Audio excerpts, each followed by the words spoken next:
Hello, everyone joining us from the room as well as joining us online. My name is Shivne Shamugam. I'm a senior economist in the Global Green Growth Institute, GGGI, and it is my great pleasure to welcome you to this session on global review and assessment on multi-level national adaptation plan for system transformation. We have an exciting line of panel members, and I invite you to come in front. I will introduce each one of them as we go on with the agenda. Please, Stelios Kiraj.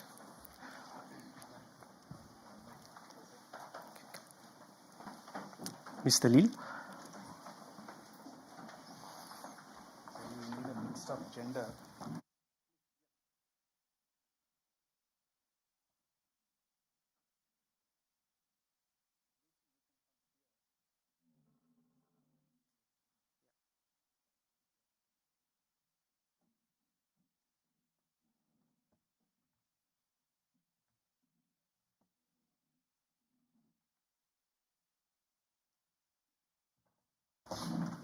We have a slight change in the agenda as our key speakers for the opening remarks are not able to make it in time. So hopefully we will have them for the closing remarks. But this session would focus on the role of national adaptation plans, or known as NAPs, and their significance of governance and coordination in ensuring the implementation of NAPs. As we navigate through the impacts of climate change, it is of high significance to prioritize adaptation actions at various levels in the country, both from national to the local level. Effective governance and coordination mechanisms is important to ensure the integration of various stakeholders, ensure cooperation, as well as foster synergistic actions to achieve a sustainable future for all. So I invite you in the next couple of hours to engage in fruitful discussions, as well as to enjoy the session in learning and getting to know experience from our members here. I would like to start the session with two presentations by our co-organizers of this session. First, we will have a presentation by Mr. Stelios Kafakos, who is the principal economist of GGGI and the global lead for LT-LADS, who will be presenting a framework on the quality assessment of NAPs in ensuring the implementation of them. Mr. Stelios. Mr. Chair, thank you very much. This is a great pleasure to be here and see you in the room for this exciting event. Thank you all for being here, and I would like to thank also our partner for this collaboration and joint event.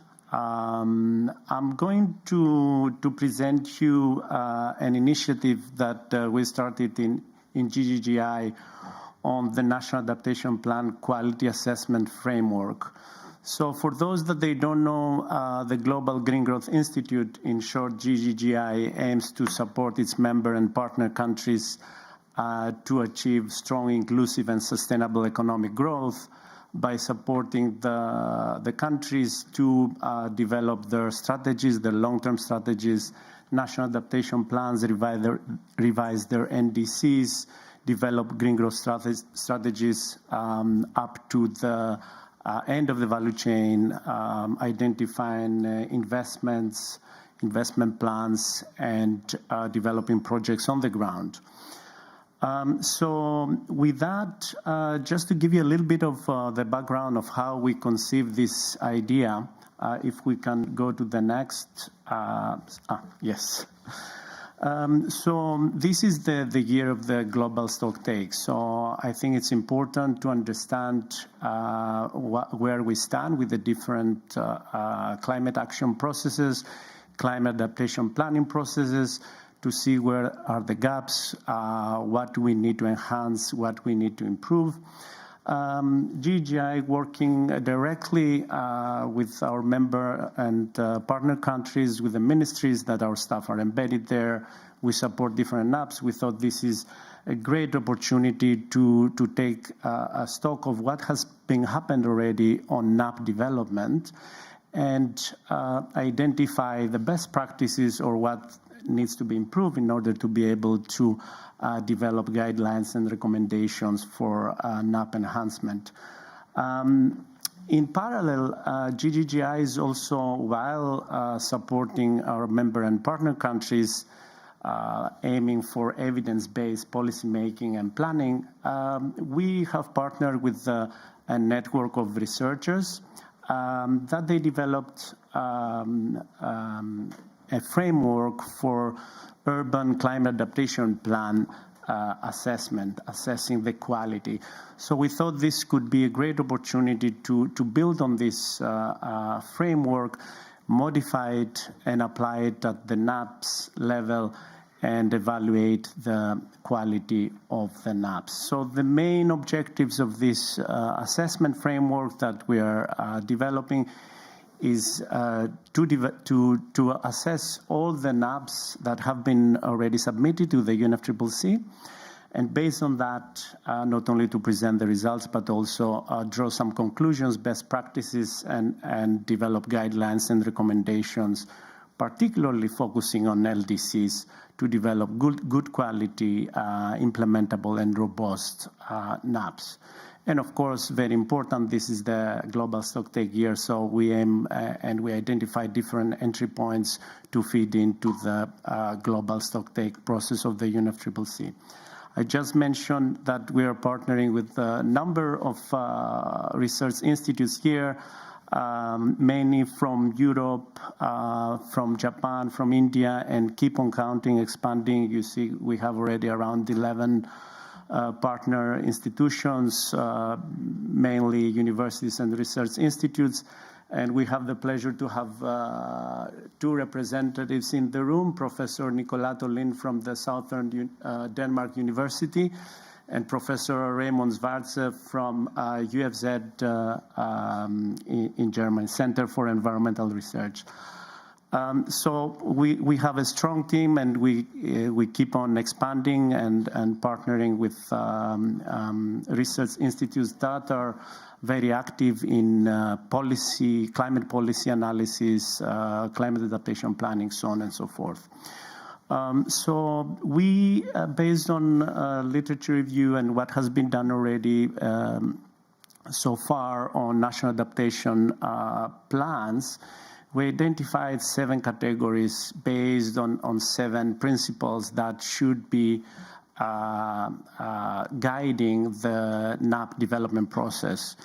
And those are related to goals, so how countries, they set their adaptation goals, participation of different stakeholders in the preparatory phase of the NAP, to which extent fact-based, or to which extent analytical work and facts like vulnerability assessments have been conducted to support the development of the NAP, what type of policy interventions, which sectors are covered, so on and so forth, and also, of course, implementation aspects, monitoring, evaluation aspects, and finance.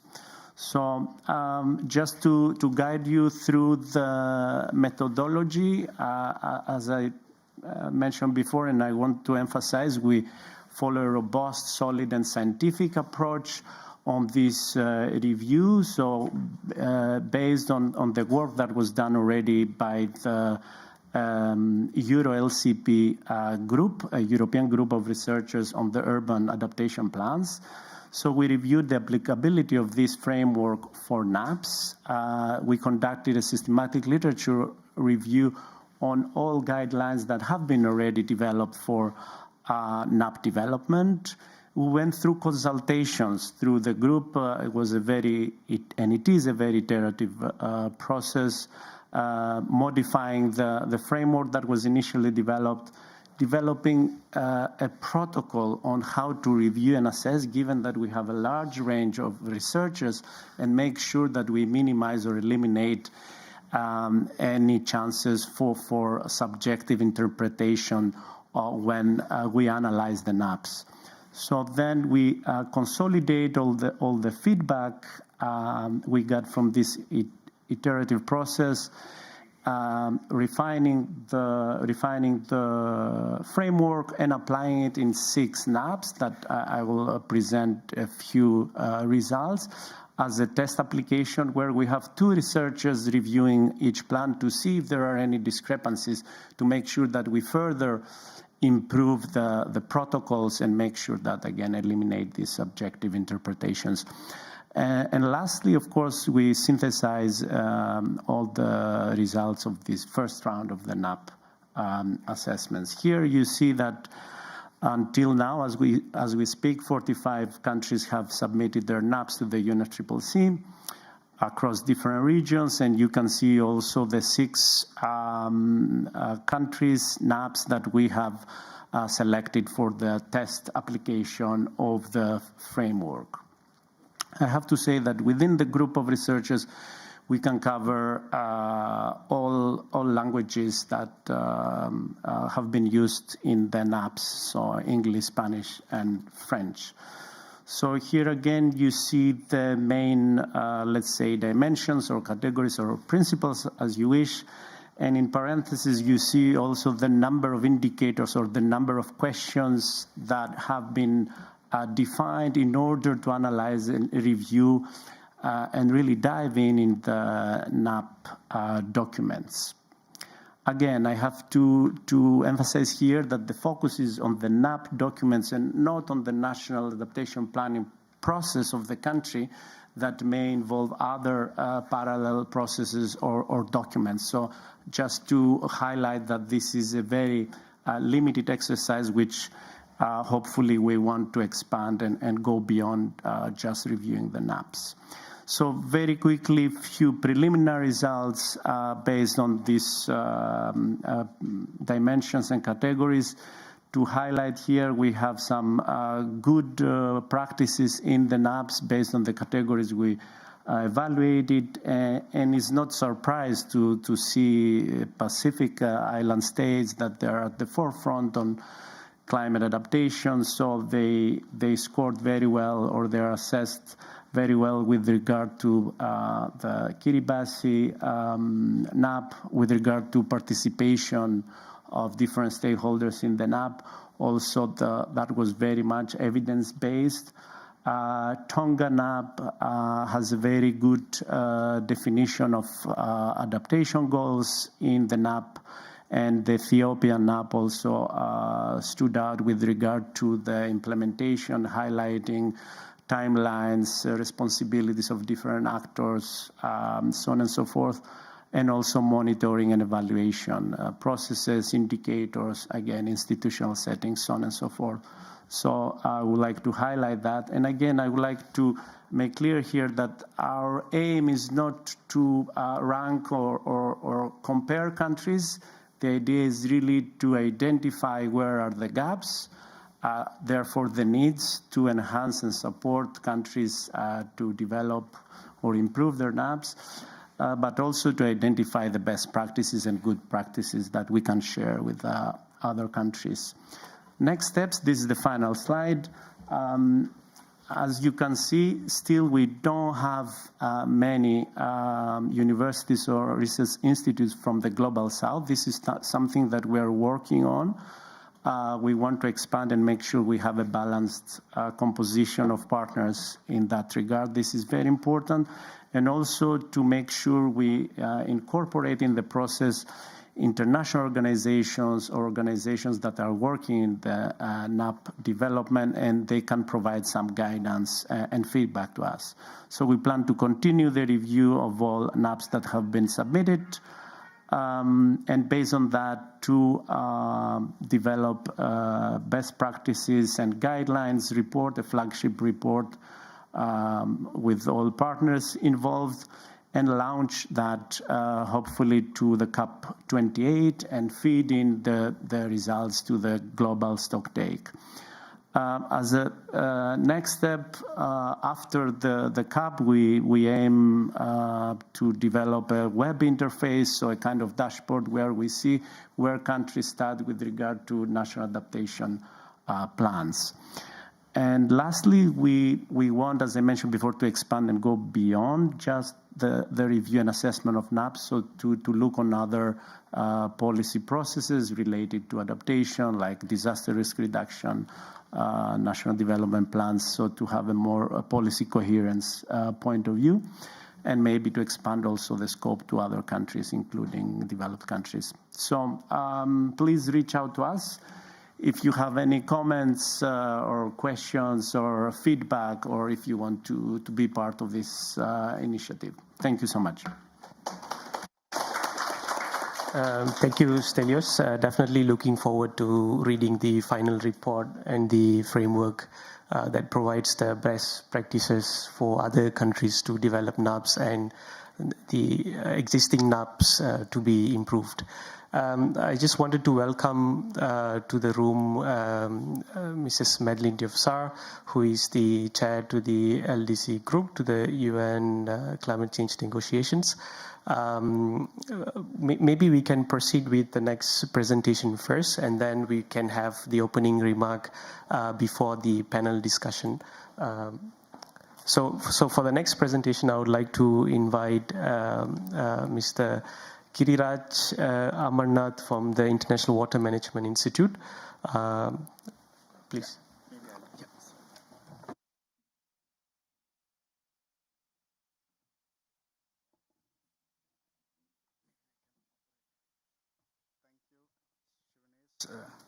Yeah, first of all, thanks to our partner organization GGGI for taking part in this important side event, and also thanks to all the panelists for being with us from the different part of the region, and also all the participants taking part in this important side event.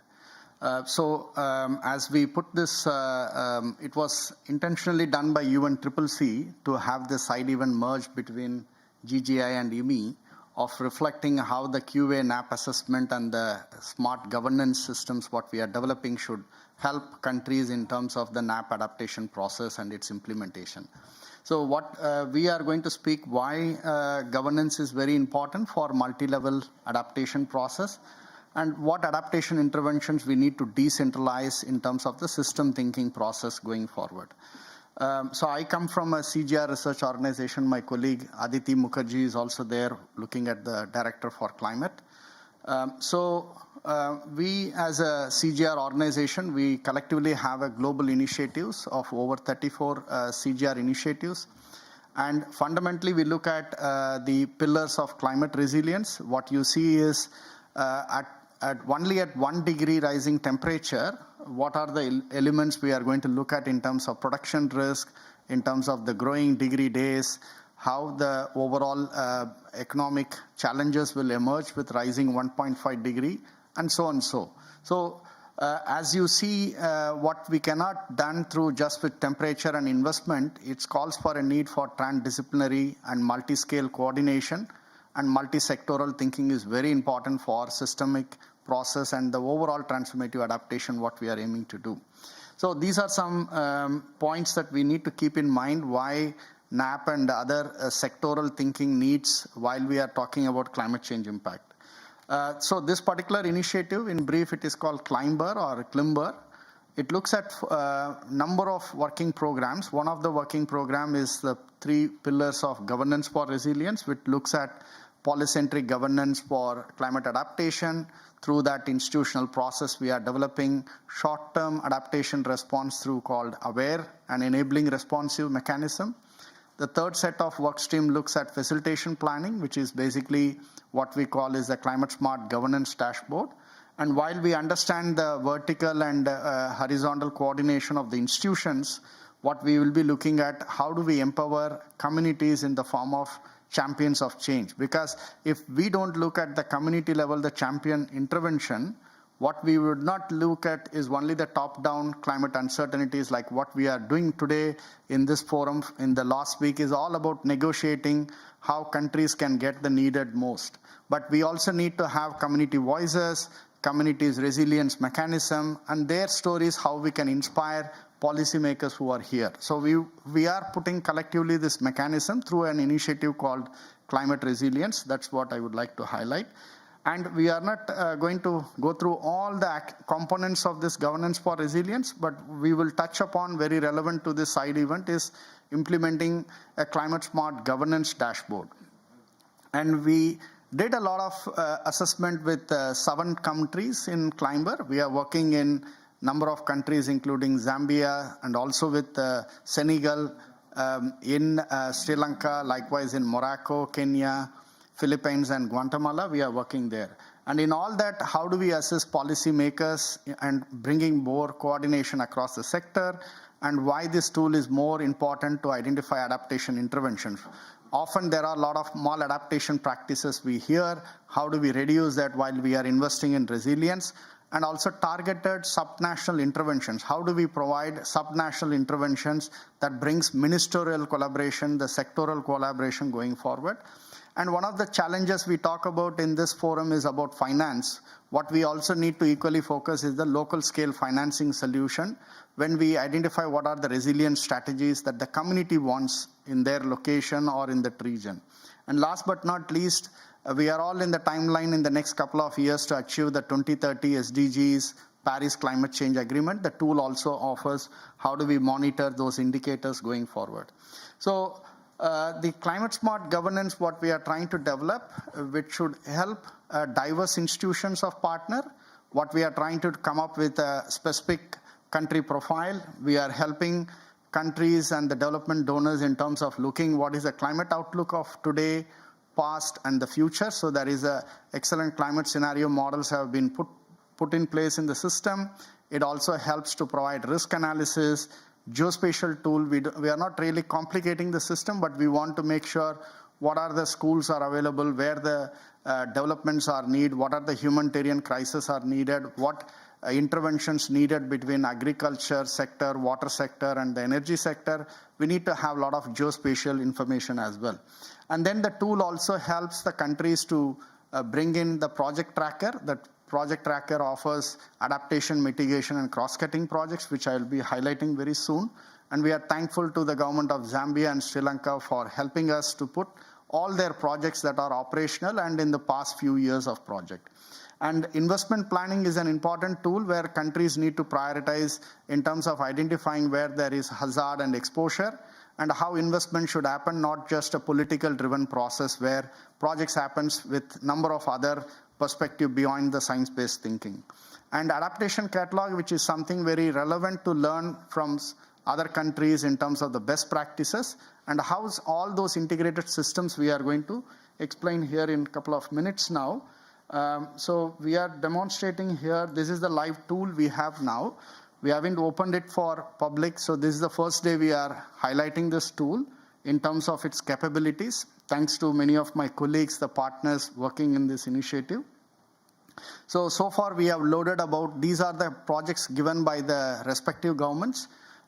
So over 254 projects are available, spread over 7 countries. And if you look at the last 5 to 6 years, and investments of over $34 billion are being loaded in this project.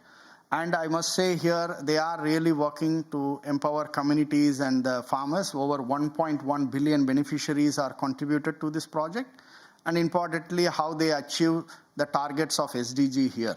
So I would not go more detail about that, but we have a very detailed concept of how we have implemented that. And then you have each of those module-wise information is available. If someone is interested on a climate outlook, they may need to click here and look at how the current climate and the future climate looks like, how precipitations are going to decrease in countries like Zambia, and likewise the future climate scenarios we have put here. And again, you are free to change any provinces of the region, likewise for southern provinces here. Southern provinces looks like more temperature impact. Likewise, we have all the precipitation information in terms of the variability. And as we zoom in more about the sectoral impact, we have also analyzed all the sectoral impact data. Not necessarily these are from CGR, but also data coming from global donors who have supported, like US side. This is the information from US side. You can see all the sectoral informations on ecosystems, water resources, how climate risk will impact. And if I go a bit more on the climate risk visualizer, so you have a country like Zambia is under the medium risk overall, taking into combination of hazard, exposure, and vulnerability, and the lack of coping capacity. So we see many of those dot points at this point looks more red in color. It means that we need to improve much better. Higher the value means the capacities to look at adaptive capacities are weak. In regions like, for example, if I talk about disaster risk reduction, access to electricity, or governance effectiveness is 6.5, we may expect to have it over 3 to 4. So these are data sets we look at how countries need to invest in more adaptation in a more multi-sectoral and multi-scale process. So given the limited time, I would just focus on few features here.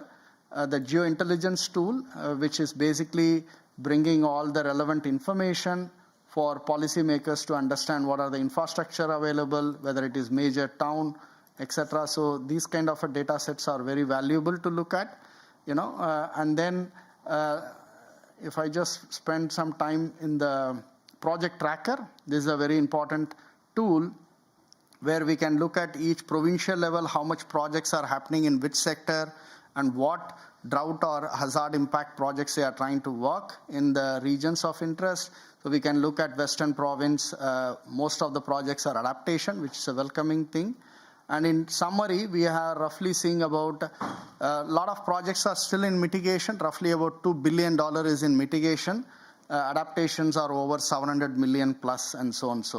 Right? So, and then it also has a facility to look at how we better monitor these projects. So as I said, these are all the projects that are provided by government of Zambia. My colleague will be speaking more on that. These are ongoing projects. These are completed projects by the government itself. And then you have a tool that looks at how we present this more in terms of project by sector, projects by hazard. A lot of projects are in floods and drought. And there are informations related to how much farmers are getting benefited, so and so, etc. So I would not go more detail about that. We will discuss with all of you to see how we can collaborate more on that. We have also features that talks about how to add your projects in a specific country in terms of the typology, whether it is in terms of capacity building or setting up some climate interventions, etc. So this is in a brief. It's about the tool what we are working currently at this point. And we see there is a potential impact in terms of how this tool will be helping. The important is not about having a system, but it's about bringing coordination between different ministries and different levels, because often there is a very difficult challenge of coordinating the projects, and there will be excellent project led by irrigation department. Often these projects can be again cross-sectoral, working with fisheries and livestock. How do you do that? That brings the transformative thinking going forward. And I think digitalization has a lot of co-benefits of making sure people-to-people working relation will become more stronger, and also making sure we are hearing the voices of the local communities, specifically on the community level adaptation process in this direction. So, and last but not least, I would also say that how we strengthen these implementations when it comes to the NAP adaptation, because I do see that there is a strong link between what Stelios presented on the QA, and now it is more about how do you deliver that at the community level. These are the interventions I would submit. We thought of reflecting more about the community-led intervention. Given the limited time, I'll stop here now, and then we will reflect during the open discussions on that. Thank you again.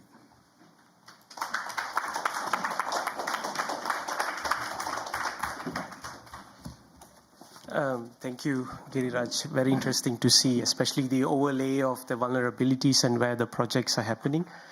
Clearly gives an opportunity for future resources to be given to the areas that need them the most. We will move to the next agenda. Perhaps we can have Ms. Madeleine Dufsar to the panel. maybe Stelios, we can change to give an opening remark, and then we will start the panel discussion.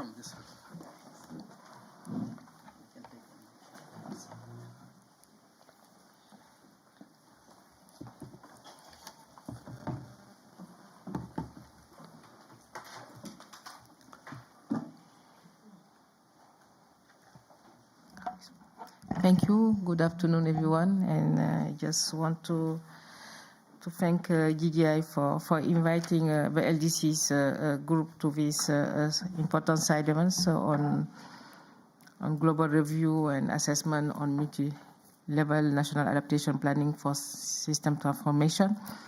I just want also to apologize. I was coming from the LDC meeting to another meeting, so sorry for the delay. But as been said, as LDCs, we're really happy to join you here. My colleague was saying me also, the leg was being invited to be part of your discussion, but because of also the presence of his minister, he was not able to join you.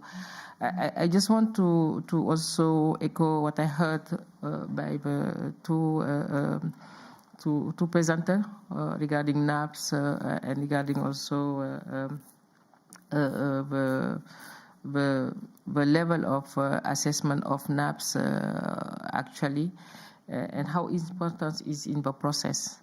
I just want to maybe also really highlight that for LDCs, as you know, we are really concerned by adaptation.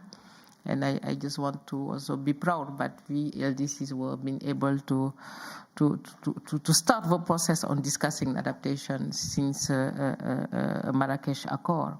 So it's give us really it show how vulnerable countries, most vulnerable countries, are really facing with climate hazard. And since the Marrakesh Accord, we were being able to have the NAPA, who was been a document that intend to take our immediate need, and as the temperature is increasing in the atmosphere, more this need of adaptation is increasing. So we're now moving to NAPS, and as LDCs, we do things that NAPS is really crucial, and it's good to know that all countries now, all developing countries, even developing countries, are concerned by NAPS, because NAPS became a vehicle to ensure that we have a great planning system for adaptation. I want to highlight the role of the planning of adaptation. I think is really important, and also is one point is also been discussed, part of the framework around the global goal on adaptation. So I think we all acknowledge the fact that NAPS is now really a great tool, a great vehicle, in particular for LDCs countries and developing countries like also Africa, and it's going to be also part of the agenda. And we start also working how to ensure that we providing the appropriate consideration that NAPS need to be taken on board on this process. Saying that, I just want to really appreciate this first exercise of checking or considering or maybe reviewing the actual NAPS on the table. I think it's going to be also an opportunities for parties who are also still working on their NAPS to take care of some element, because as I say, NAPS is an instrument that is really important for LDCs in planning their adaptation at the national level, but it became also at the global level important tool. So we really, as LDCs, looking for really more collaboration. I think I saw some LDCs colleague and leg member here, between the work you're doing, the work GGI is doing across these different structure or institutions who are concerned, and what the leg is doing. I think it's important, because this will allow us really, as been said, to increase the quality of NAPS and also to ensure that we're moving on a great implementation of NAPs, because we are actually at the level of talking about implementation. So whatever we can do in order to improve the quality of NAP, to improve the coordination of adaptation within our countries, I think is really key. And having this tool for monitoring, for tracking progress, for tracking implementation of project in our different countries on adaptation is really key. So as LDCs, I just want to really say that we really are interested by the way forward. These different initiatives are being conducted. We're looking maybe to have more interaction with you, with the different institutions here, and also through GGGI, because GGGI is asking the coordination of this matter to see how we can benefit from the outcome of your different assessment of your different tool proposed, and make it also share it with the LDCs group. So I'm saying that, so I want not to be so long. I know that time is really a constraint here, and I'm looking really forward to this, as I say, this collaboration in the future to really ensure quality of NAPs, but also to ensure that our all LDCs countries are really taking benefit of what you're doing, and in order for the national countries to really ensure that they're having a clear implementation of the NAPs, so that it is really where we want to go. Thank you for your attention.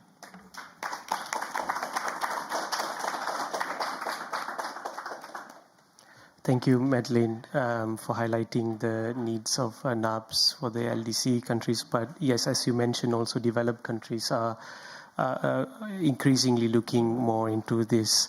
We will move on to the next agenda point, which is our panel discussion. And for our first speaker, we have Mr. Lil Randeni, the Director of Climate Change in the Ministry of Environment in Sri Lanka. Welcome, sir.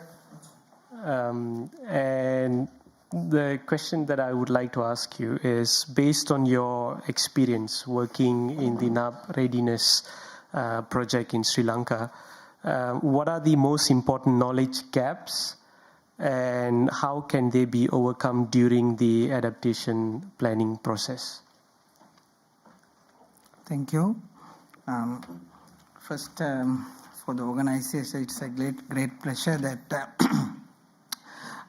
to say a few experiences we have gathered from Sri Lanka. So yes, we have several readiness projects in implementation. One readiness project is this GGGI funded readiness project that is mainly support the national adaptation plan and readiness. I mean, identifying the existing gaps in the present governance structure and some of the data needs, technology gaps, and all those things are, and knowledge management areas also identified. So I shall tell you one by one. Main gap we have identified in Sri Lanka is that to implement our national adaptation plan is that we have identified the national determined contributions from different adaptation sectors and all. So what are the effective knowledge base that we can incorporate to achieve our NDC targets? So that is the lack of knowledge management tools and options. That is one of a very preliminary gap we identified, because it is a new subject area. Although we have been managing our resources and mobilizing our communities for resource conservation and sharing, but with the modern lifestyles and all, it has become challenging. So that so what are the more effective knowledge that we should have for having a much better, much productive adaptation outcome. So NAP readiness project identified climate change knowledge repository. That means IWMI plays a very critical role there. So for that, what Dr. Giriraj was also presenting little while ago, this climate governance dashboard is also one of an intervention tool that fills that gap really. So I shall explain a little bit later. So enhancing public awareness to use contribute to the repository that is being incorporated in our planning process. Integration of climate change adaptation into relevant national and sectoral policies, strategies and plans. So in Sri Lankan governance structure, we have central government and provincial governments also. The provincial government, there are 9 provinces and there are some of the provinces community together, but we have provincial government structure also. So because of this dichotomy, so we central government also have, although having these cabinet ministries and the Ministry of Environment, Climate Change Secretariat, national focal point to the UN conventions, whatever, but we have to have a good discourse with our provincial government also. That was well identified in the NAP process. So it has been identified because this horizontal and vertical integration of the institutional setup was identified there.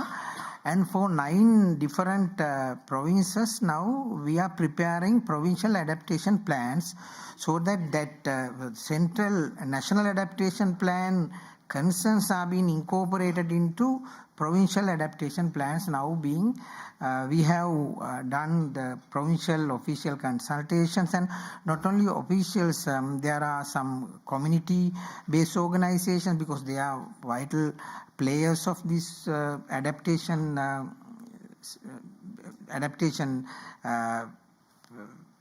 activity. So those were in implementation is NAP readiness program. And resource mobilization, that is another gap, is that resource mobilization.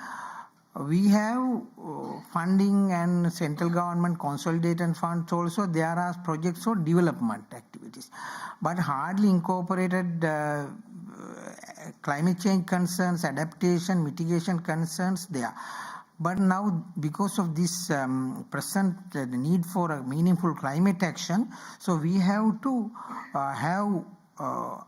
we have to divert our resource mobilization, traditional conventional things into more climate support things, and at the same time, if there are novel resource mobilization priorities, we have to look for those things also. And then, for other aspects also, this gender equality and social inclusion, also we have to think that enough resources have been mobilized for that we can include them also into the climate change adaptation plans. I shall tell you about this CGIAR, this IWMI intervention on climate project. Yes, they have contracted with us, then they have done this exercise in some of the African countries. So they expressed that their interest with us, that they like to do the same project with their experiences from African countries to our country also. So we are very happy. So their head office is also there in Sri Lanka. We were blessed to have that. We had several discussions, and we have, because in Sri Lanka, because of the governance structure, National Planning Department plays a huge role that is under the Finance Ministry. So we had several discussions with ourselves, Ministry of Environment and Climate Change Secretariat, with and IWMI and National Planning Department. Main thing is that this climber project, that because of this climate smart dashboard, as Dr. Giriraj explained, that we didn't have such a tool in Sri Lanka. You see, different institutions do different projects, but all has somehow or the other adaptation dimensions.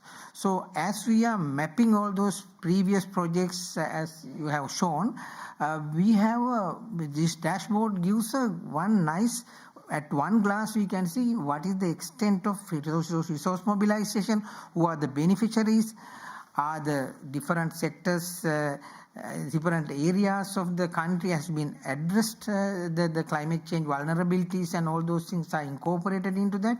So that is why, as we didn't have such a tool, that now we are blessed with that tool. It's been developed now. One day we think that it is an ideal to our situation, so that we can have a good rational decisions and have a nice way of resource mobilization for making our people better off and addressing this whatever this disaster reduction, whatever the things that we are expecting from this meaningful climate thing. And at the same time, one more thing, we have in Sri Lanka, we have modern knowledge and at the same time traditional knowledge also. So we have to think of incorporating those traditional knowledge, indigenous knowledge also into improve the adaptive capacities and resilience of our people who are prone to this climate change disasters and all. So that also we think will be possible with the modern tool, and at the same time this provincial adaptation planning and all such technologies, all such tools. Thank you very much. Thank you, Mr. Lil. You can actually just stay here. It's okay. I would like to move to the next speaker from representing the Ministry of Green Economy and Environment in Zambia, Mr. Herik Mewa. I think he can give some answers to the challenges that was faced by Sri Lanka, particularly on the integration of actions in the national development processes. The question that I would like to ask you, Mr. Herik, is what are the opportunities for multi-level climate adaptation governance and planning processes that help steer development in resilient directions and encourage coordination and collaboration?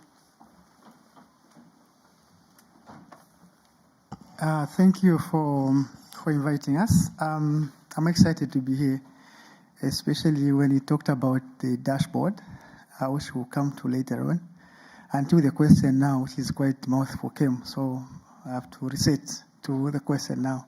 But thank you for having us here. My name is Eric. I work in the Ministry of Green Economy and Environment, Department of Green Economy and Climate Change. I work in the adaptation unit, so I'll try to give it a go on my thoughts on that question. So when we talk multi-level adaptation planning, we're basically talking about adaptation at national level and at sub-national level. And this is very important because we're talking about adaptation from the national level, from the regional level, depending on the geography of the country and the political arrangements. So in our country, we have districts, provinces, districts, and at the local level in terms of traditional leadership. We toyed around the idea of planning through agroecological regions, because then they have the same type of challenges in terms of climate change, because we have 3 agroecological regions. But at the end, we zeroed down to plan at the local level, depending on which agroecological region that is. So multi-level adaptation planning really has so much power in terms of helping governments to, drive towards, resilience development pathways and achieving goals as set in the adaptation plans or whatever it is. Then if you look at the opportunities are immense when you use this approach. First of all, it makes you understand clearly. I'm sure we understand to some extent, but understand clearly adaptation planning in terms of horizontal planning, for example. So it makes you understand adaptation planning in terms of horizontal planning and also vertical planning. And that's very important, because once you understand that, then to help you enhance the actual coordination in terms of horizontally and vertical planning. Maybe the other opportunity is that it provides a chance to leverage on, because this approach takes care of both state actors and non-state actors. So we leverage now with governments, we leverage with civil society. So many programs are going through in these countries, but we are not leveraging on what lessons were learned, what went well, what we could do better in the next cycle of projects, for example. So through this approach, we are able to do that. And also because it is at national and sub-national level especially, it's very important, because we talk adaptation, we're always saying we should adapt at a local level. So because they're involved in planning, it becomes very easy for them to put forward projects and the like. For example, we have under the ecosystem-based adaptation projects in our country, which is with funding from GCF, we're doing a pilot in 4 provinces, in the Lukanga and Bangwaul wetlands of national importance under the Convention of Wetlands and that. And we have seen the importance of involving the local communities into that, because we are in those districts, what we are doing, that we realized that they have already district integrated development plans. But those plans do not have an element of adaptation, as it were. They have just talking about mostly its mitigation, and understandably so. Most of the efforts in most of, like my country, has been in mitigation. And because we didn't have adaptation indicators. So using that project now, we are incorporating adaptation considerations in those IDPs. And I think the Ministry of Local Government, where these local authorities belong, when they got what we were doing, they now said that, look, let's go beyond the four provinces. Why can't we have a chapter on its own for all country district development plans to have some chapter dealing with adaptation indicators? Because it's very important that these people who are affected by climate change have those plans in place. So these are an opportunity which can come through the multi-level kind of planning.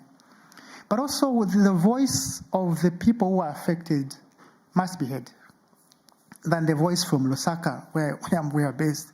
We want the voice of the people who are affected in those areas to be heard. And this is a great opportunity once we use this type of approach. But what needs to be done for countries? How can we do it better? How can we enhance this multi-level adaptation planning to achieve the goals? One, which is very clear, is that it needs high-level leadership. High-level leadership, one, to coordinate, because under this multi-level approach, we are talking about levels in terms of vertical levels. We're also talking about sector. How do you coordinate these sectors to come together to achieve those desired goals? I come from a ministry whose responsibility is to coordinate climate change actions in the country, both adaptation and mitigation. We don't have our own projects per se.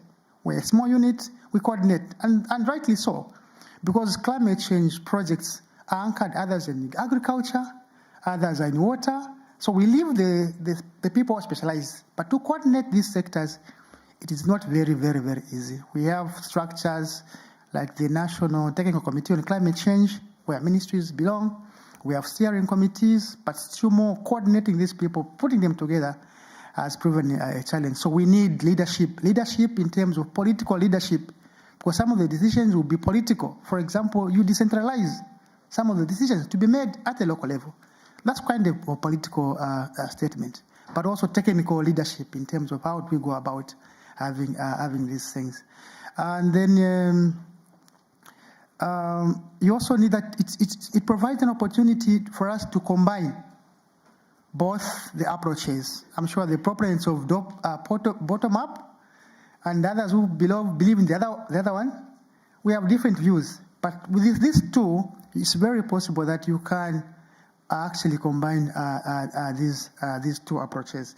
And just finally, another thing which needs to be done to ensure that, so it's also very important that as you coordinate these among sectors or a vertical, the roles and responsibilities, I think the first speaker mentioned that very clearly, the roles and responsibilities of every player, because we're talking about a stakeholders here, coming to plan in a district.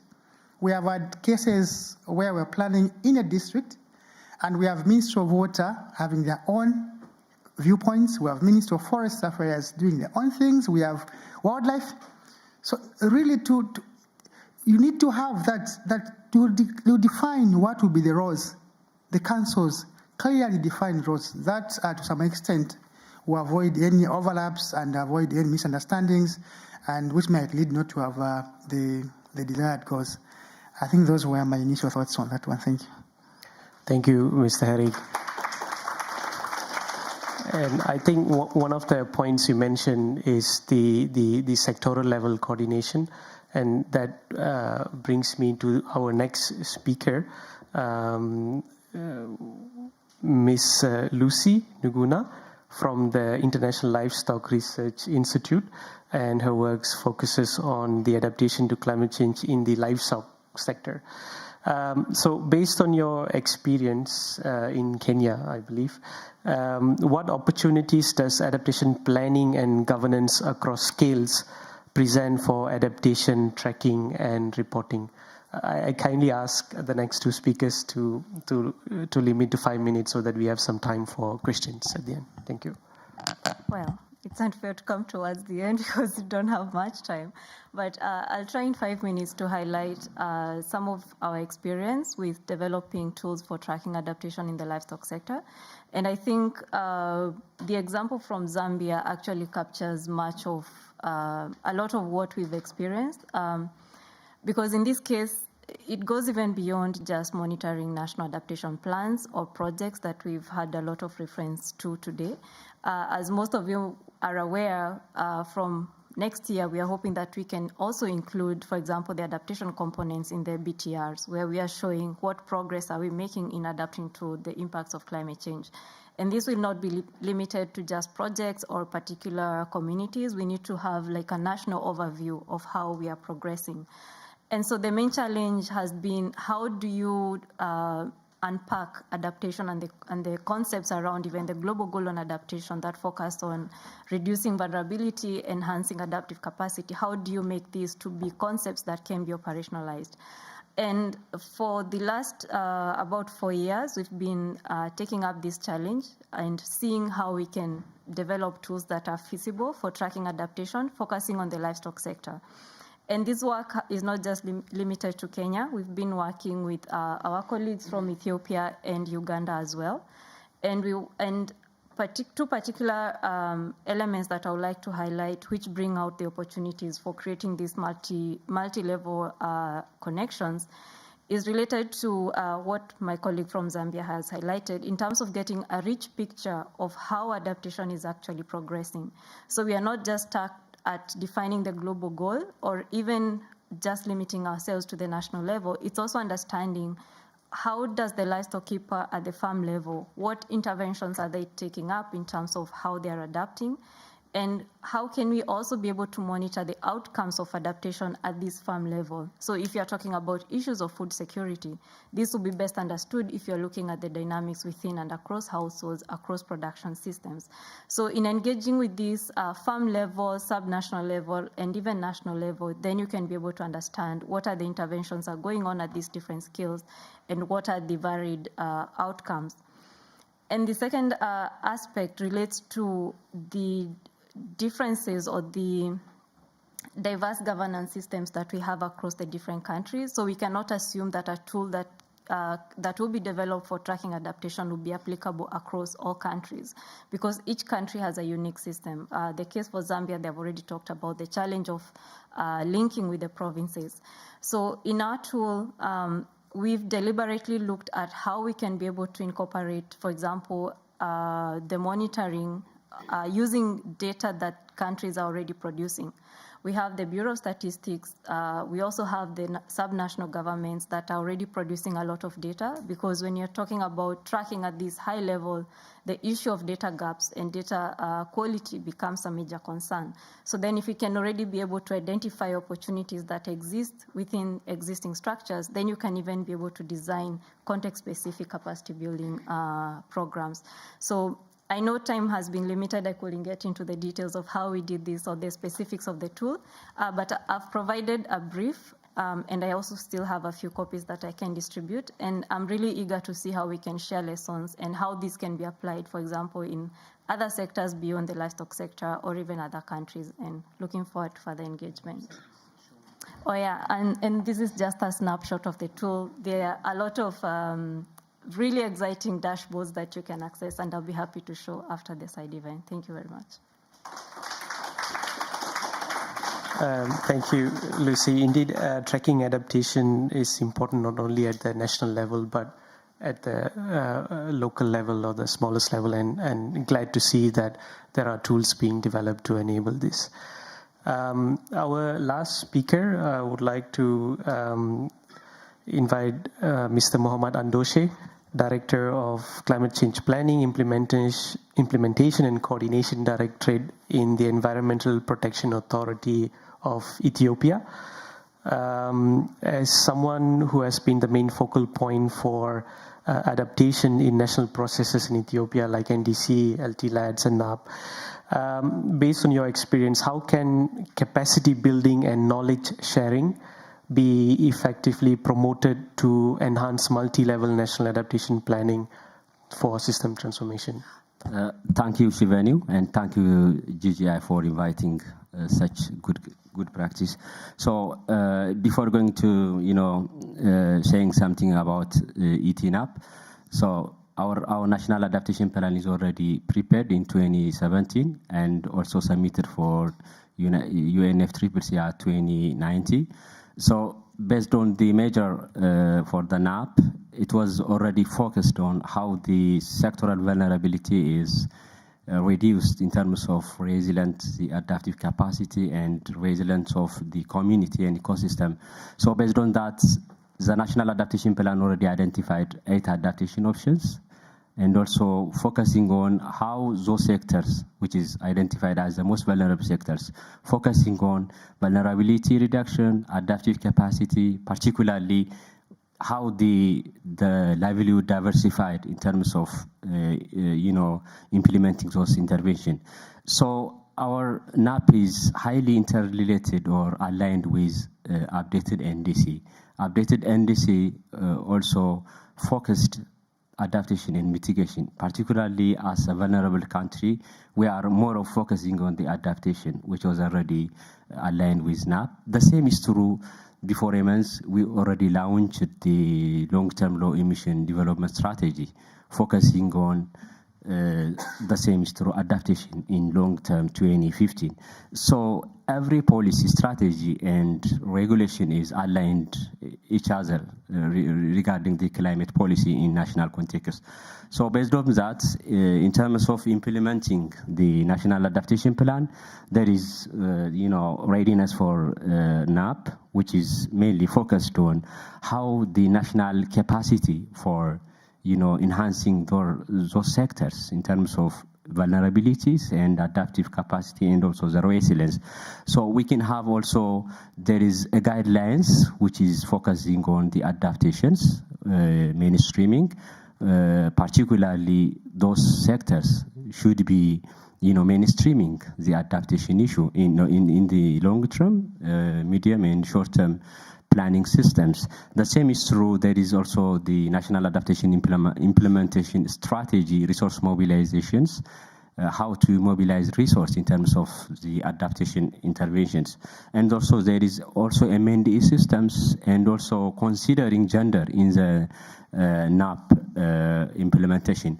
So based on the questions, which is focused on the issue related with capacity, as you know, in terms of adaptations, there should be a capacity, knowledge, and also integration with those particularly stakeholders.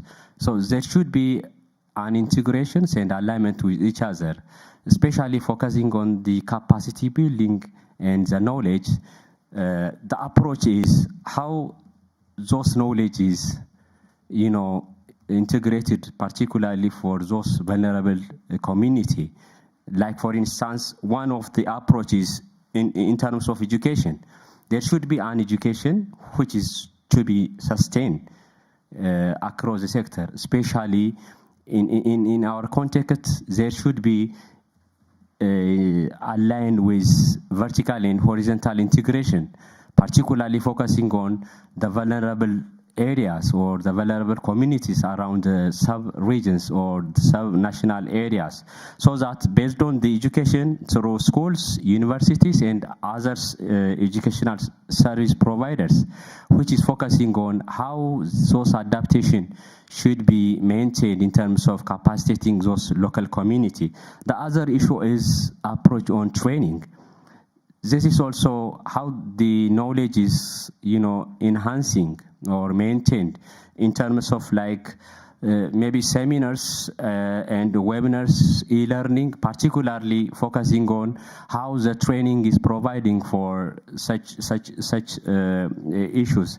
The other also networking in terms of conference like this, and also workshop, sharing platform, and also community of practice. This is particularly focused on where the vulnerable community is faced in the local community. There should be a platform or a training or awareness creations, which is going to be in at grassroots level. So there is also specific focused coaching or giving some trainings, particularly how those communities are, strengthening their livelihood diversification or adaptive capacity in terms of capacitating, in terms of, like for instance, income generation, or how they are enhancing their adaptive capacity for reducing the climate change impact. So I think those are some of the approach, how the capacity and knowledge is strengthened for the climate change adaptation for transformational issues. So, yeah, I thank you. Thank you, Mohammed, for your views. We have some time for one or two questions. I would like to open the floor to anyone. Please mention where you're from and to whom you would like to address your questions.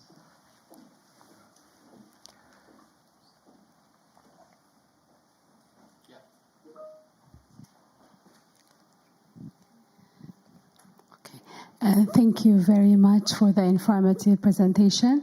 I'm Medin Visa from GGGI Ethiopia program.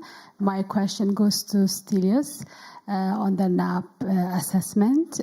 Regarding the scope of the assessment, I wanted to ask if you're focusing on formulation and design, or are you looking at implementation as well? Because some of the countries are implementing NAPs in their readiness. So I wanted to hear this from you. And again, on the scope, did you manage to see how NAP targets and priorities are embedded into the medium-term and long-term strategies, such as the NDCs and LT-LEDs? And the third one is on your slide on next steps. You have mentioned the importance of engaging Global South universities. That's good. But I wanted to ask or suggest to include private sector as well, because one of the areas that we are having a challenge is engaging private sector on adaptation actions. Thank you. Okay, I'll try to be quick, and I'll try to address all three questions. So the first one was more related to which extent we cover implementation issues and about the scope. So basically the scope, as I mentioned before, is limited to the NAP documents. So we just review and assess only the documents that have been submitted to UNFCCC. So not the whole national adaptation planning process or other processes that run in parallel that include adaptation. So we need to be clear on that. So it's more about planning. Now, as you've seen in the different categories, implementation and finance and monitoring and evaluation, those are three important dimensions in the framework that has been developed to analyze and assess the NAPs. And of course, there are quite a number of indicators and questions to identify that. The next question was related to engage with more partners. Yes, I think this is a very good suggestion, and we'll try to do so. The idea is really because this is an exercise that requires review and assessment based on certain protocols.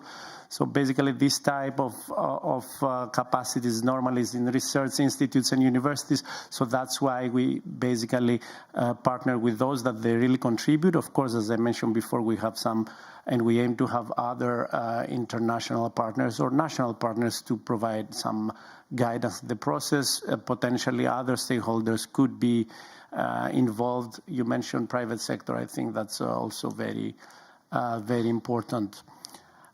And I think, yes, I can stop with that. I see, sir, you had a question. I'll come to you. We can address that bilaterally, considering we have 1 minute left and there is a next session.